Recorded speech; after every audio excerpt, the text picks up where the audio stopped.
قائد اعظم کے مزار پہ جو ہلڑ بازی، جو ایک غیر قانونی چیز ہوئی، واقعہ ہوا، جو کہ صفدر عوان اور مریم عوان نے رچایا تھا، جس سے کہ پاکستان کی حقیقت کے خالق قائد اعظم کے مزار پہ ایک بڑی بدتمیزی، ایک طوفان بدتمیزی برپا کیا گیا، جو کہ قوانین کے بھی خلاف تھا اور اخلاقیات کے بھی خلاف تھا۔ اس جرم کو چھپانے کے لیے انہوں نے ایک نیا ناٹک رچایا، اور جو ویڈیو فوٹیجز ملتی ہیں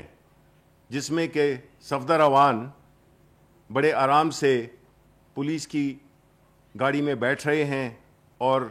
ایک دو نعرے بھی انہوں نے بلند کیے، اس بات کا ثبوت ہے کہ نہ تو کوئی زبردستی ہوئی، نہ کوئی کھینچا تانی ہوئی، اور اگر ہوئی بھی، جو کہ نہیں ہوئی ہے، تو اس کا ذمہ دار کون ہے؟ سندھ میں کس کی حکومت ہے؟ سندھ میں پاکستان تحریک انصاف کی حکومت ہے۔ آپ نے تو 18 ترمیم کی وجہ سے جس طرح آپ نے لیے ایک علیحدہ ایک جزیرہ بنا لیا تھا، ایک ملک بنا لیا تھا آپ نے، کہ جہاں پہ کہ آپ کی لوٹ مار، سندھ کے عوام کو پسماندہ رکھنا، سندھ کے اثاثوں کو لوٹنا، یہ تو آپ کا شیوا تھا۔